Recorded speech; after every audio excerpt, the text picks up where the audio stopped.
Hi Lovies, welcome back to Misty Journals.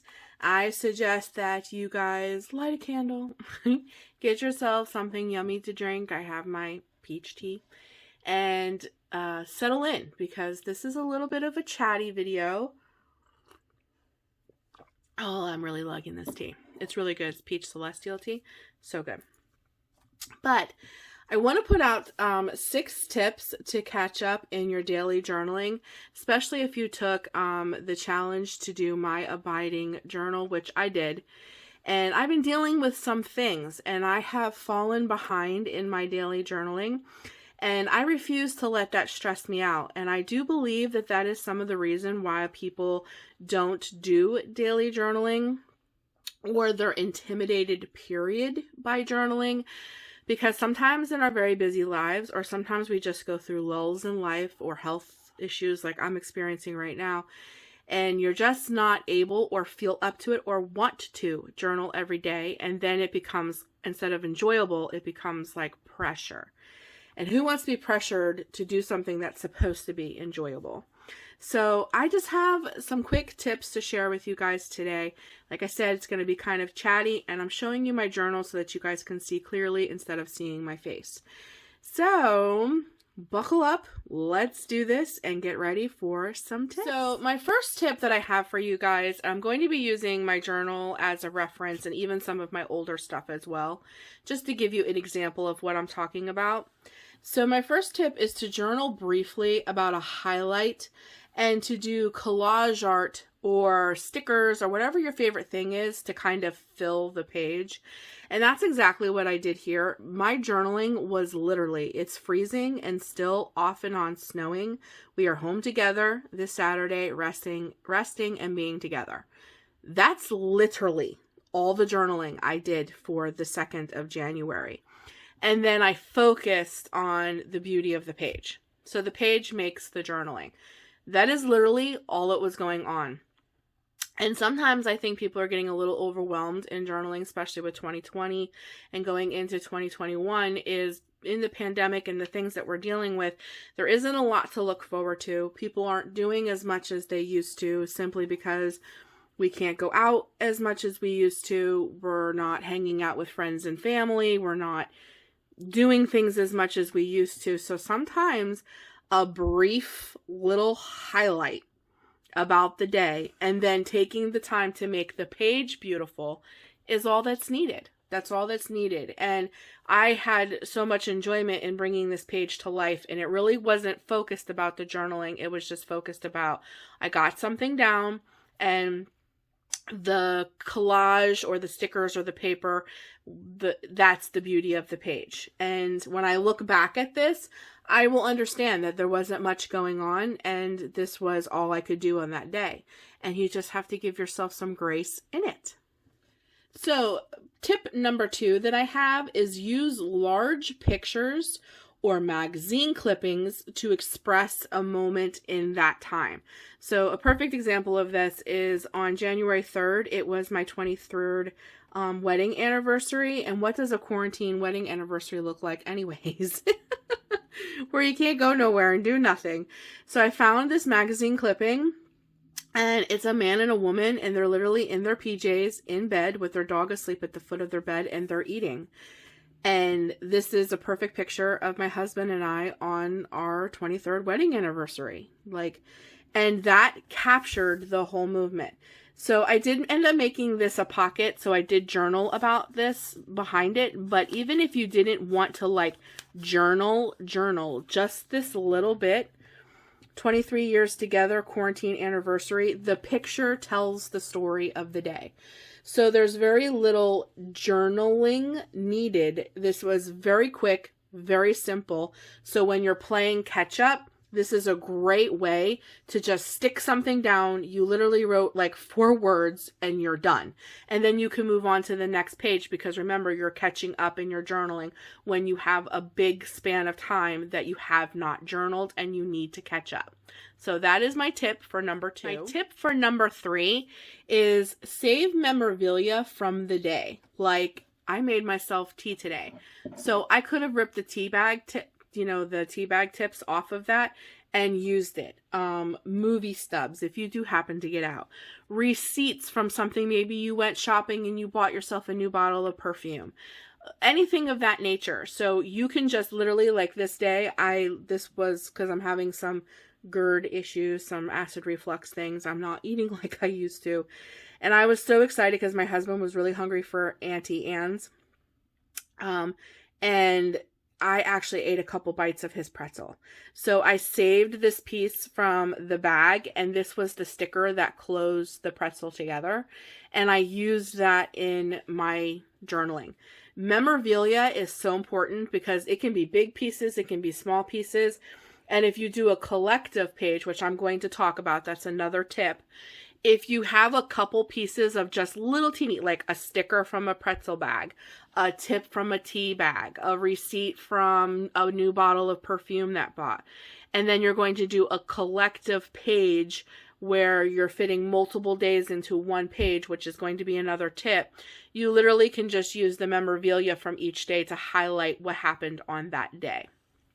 So keeping things that you may even find silly, like a tea bag tip, or I don't know, let's say you were super hungry for Kraft macaroni and cheese and you made yourself some Kraft macaroni cheese and you saved the lid top to that box, and that is the highlight of your day. Keep it and put it in your journal. Keeping little memorabilia of little things throughout your day to add into your daily journals are wonderful.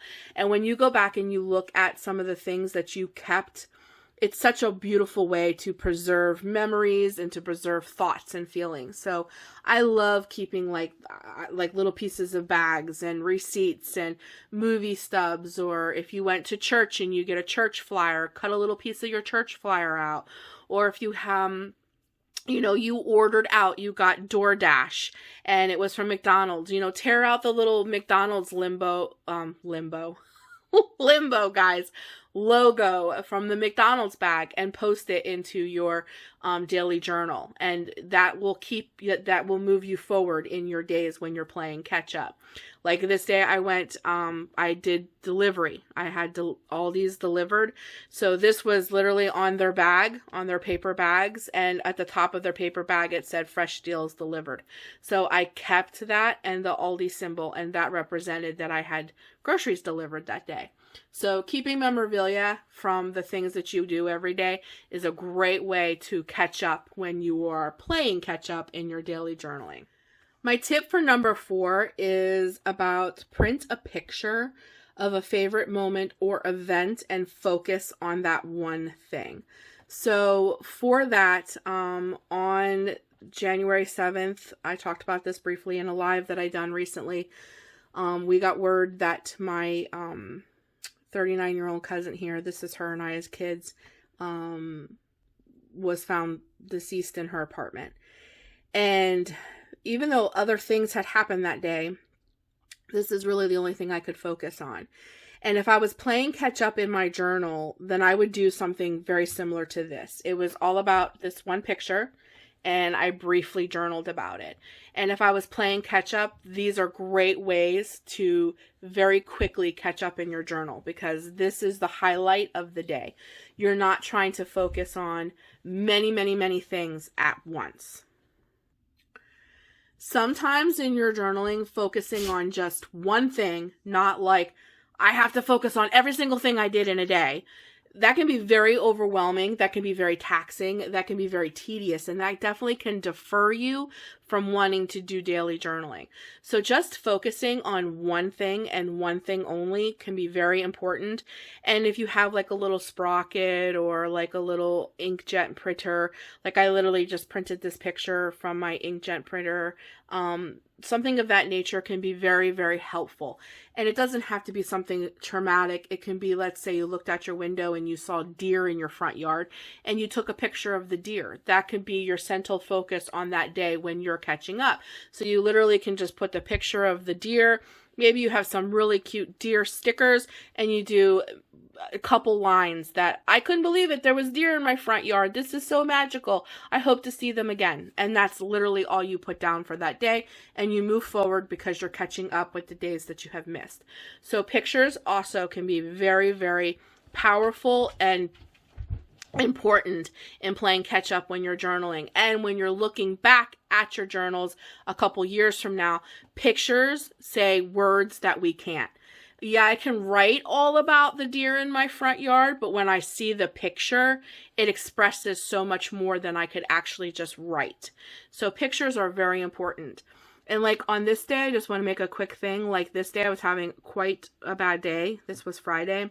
I have stickers coming from Etsy. That's why this page is still blank, because they're all about binge watching. They're from Shine Sticker Studio. That's why I left some spaces here. But literally, this took me 2 seconds to do. I slapped a girl in her pajamas that I cut out of a magazine, stuck some stickers. I know that I binge watched Virgin River this day. Take time to chill. I'm going to put 2 stickers here that talk about binge watching. And this page is literally done. And it literally took me 2 minutes. 2 minutes to do. And then I can turn the page and catch up on another page that I have missed. So that is my tip for number 4. Pictures say things that we may not want to journal. They speak words that we literally don't have to like write down. So even if you're not about like journaling because you're just like, you don't feel like you're good with words or whatever the case may be, pictures tell the story. So tip number 5 is to pick a theme to be grateful for, or a Bible verse that you're really standing on in this moment, or just one specific thing. So on this day, I really don't have much going on. I don't feel well. I'm dealing with things. Things are going on. We have death in our family. There's just stuff going on. And instead of becoming overwhelmed with like, what in the world am I going to journal about today? I just was like, you know what? It's snowing outside and I am so grateful that I am not cold. So I remembered I had this magazine clipping that says, "Be it ever so humble, there's no place like home." And I just briefly talked all about how I am so grateful for my home during a pandemic and when it's snowing. And then this is another day. See, this is Monday and this is Tuesday. And on both days, I just was so grateful for coffee, even though I can't have it anymore. So that's why I put this big clipping between the two. And that's all you can do. Like if this literally was not here, if I have this little piece of paper here, if this was literally sitting here and there was nothing else, this page, it tells a story. This is what I did. I was super grateful for my home. So even if you're not going to daily journal about something that daily happened to you, like you saw a deer in your yard or you went to Aunt Annie's or something of that nature, if there literally is nothing else that you can muster, put something down. And listen, if you don't have pictures to represent, even if you just want to put in big words, I am grateful for my home.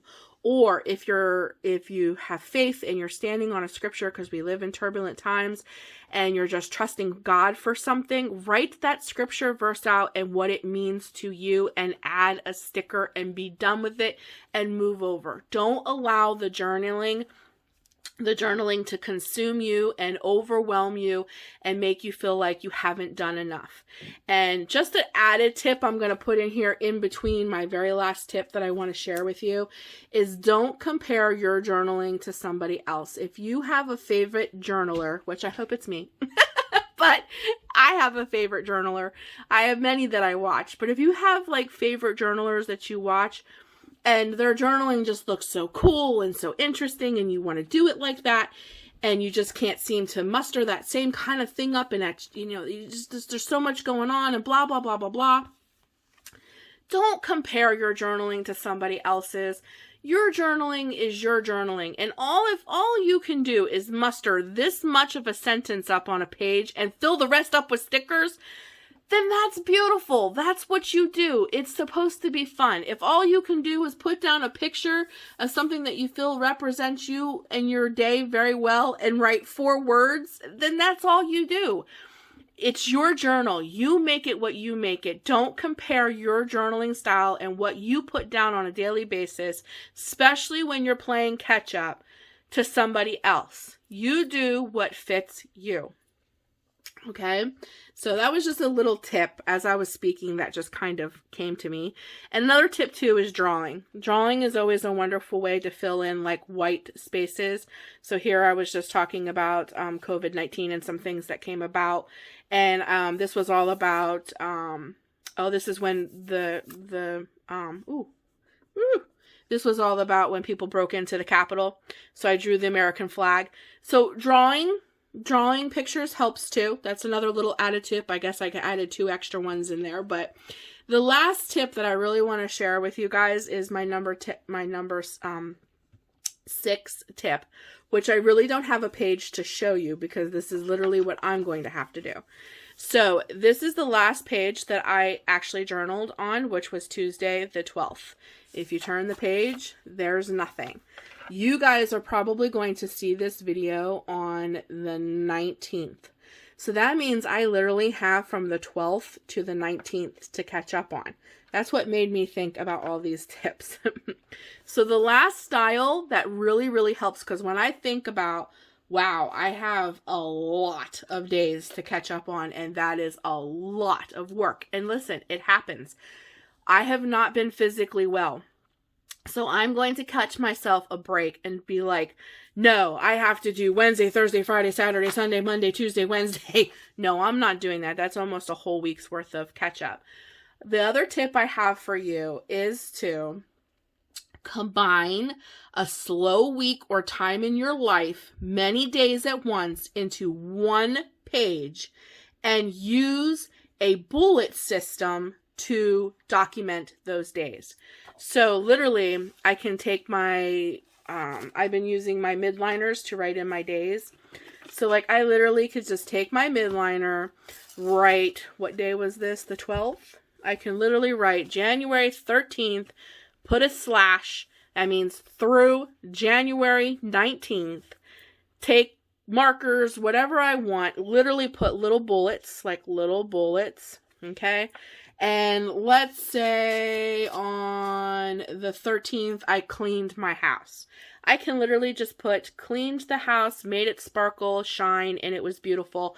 And I can take a little heart sticker, or if I have like a little sticker in my collection, which I probably do, of like a bottle of spray or laundry detergent or something, I can stick it there. Then I can go and put another little bullet. And the 14th, I made vegetable soup. So I can write, I made the best vegetable soup I've ever had. It was delicious. And maybe put a little cooking sticker there or something. And I can go through and literally put bullets all the way through so that this page represents I caught up from the 13th all the way through the 19th. And then on the 20th, if I'm ready to get back into regular journaling, I can do my regularly, like these kind of page journalings. But on this page, I squeezed in almost an entire week because this past week I have not been well at all. And that's something very important to to document. So when I put up here January 13th - through January 19th, I can also put a subtitle here, had Gerd's episode was not well, and then put my bullets. And when I come back to look at this, it'll make perfect sense. And just to bring some color and some fun to the page, you can highlight each little bullet that you put down with some kind of fun sticker, or the same things. If you find like a little magazine clipping, or maybe through that week you did save like some memorabilia, but you haven't got it down yet. So let's say on the 15th, I had Aunt Annie's. I can had Aunt Annie's pretzel today. It was delicious. And I literally could just stick this little sticker down and then go down to the next day and write about the highlight of that day. And then this whole page will be my collective catch up. And then I'll start fresh here the beginning of the next day. And then you're not overwhelmed with thinking that you have to do these big full layouts for 7 days, because I'm about 7 days behind now. So, and that can be very overwhelming, and that can discourage someone from continuing to go forward in their daily journaling. So instead of putting all that pressure on myself and overwhelming myself, sitting here and writing out 7 little bullets of a highlight of each day and sticking some stickers down, it'll take me 10 minutes. Do you know what I mean? If that, it'll take me 10 minutes. And if you don't even have the energy or time to use stickers, don't use stickers. Literally just wrote, I went to store, had vegetable soup, whatever. And literally, even if you don't have it in you, this is just one last little tip. But I had 6 main ones. I threw in like 3 extra just because I started talking. But literally, I give you permission. Missy Journals gives you permission. That if you get 7, 8, 9 days behind in your daily journaling, but you really want to pick it up back again, and you just don't have it in you to even do like this bullet journal collective catch up, don't do it. Just, you missed 7 days, 8, 9 days, start fresh today. If you don't have it in you to kind of just put down briefly what you did for the past 7 days you missed, then don't do it all. Go right from the 12th to the 20th and go from there. If you don't have it in you, don't pressure yourself to do that. If you like to keep your journal, which I do, that's just who I am. I like to keep my journal kind of in chronological order. I think I said that word right. And for me, when I looked back, missing 7 days, I'd be like, well, why didn't I put, you know what I mean? So for me, to take one page and put 7 bullets and kind of briefly write what those 7 days went on and then move on, that brings me peace, and it collectively in my mind makes sense. But in you, if it doesn't matter to you, or you just literally just don't have it in you, maybe they were like the worst 7 days of your life and you just don't want to remember them, don't add them. Start where you are today. Don't put that kind of pressure on yourself. Don't allow those kinds of things to deter you from journaling, because journaling really and truly can be your peace. And they are wonderful things to go and look back on a year, 2 years from now and see where you were and then where you've come from. Or they highlight beautiful moments, things like this, that you just don't want to forget and that you're giving homage or, space to, if you will. And I feel like those kinds of things are very, very important. And my journaling brings me peace. So I don't want to keep going on and on and on, but I think you guys kind of get the message I'm trying to get across here. I hope these tips really will help you, especially if you're new to journaling and you really want to do daily journaling and you just don't know where to start, or maybe you did start and you're behind already. Don't sweat it. I'm like 8 days behind. I'm like 8 days behind. And I am going to play catch up on one page with that bullet style catch up. I'm literally going to put January 13th through the 19th. Was not well. I'm going to put my bullets and put a highlight from each day. And I'm going to try to find a little sticker to represent it. Done. Moving on here. And I'm going to start fresh on January 20th. So I hope you guys really enjoyed this video. I hope it helps anybody who may be struggling with like, oh man, I was really trudging along and doing good, and then I fell off the wagon. And now I have to catch up, and now I have to do all this work, and because I do it, I don't want to do it at all. So I'm just going to quit. I hope it helps with those kinds of emotions and feelings. So guys, thanks so much for joining me today. I hope that your day is blessed and well. And if you guys have any tips that I didn't even think of and you want to share them, please put them down in the comments. People who love to journal love to hear other journalers' thoughts and opinions about journaling. So please don't be shy. If you have some tips that I didn't put out there or think of, please feel free to share them in the comments. Until next time, guys, stay creative and journal what you love. Take care of you, and I'll talk to you soon. Bye, guys.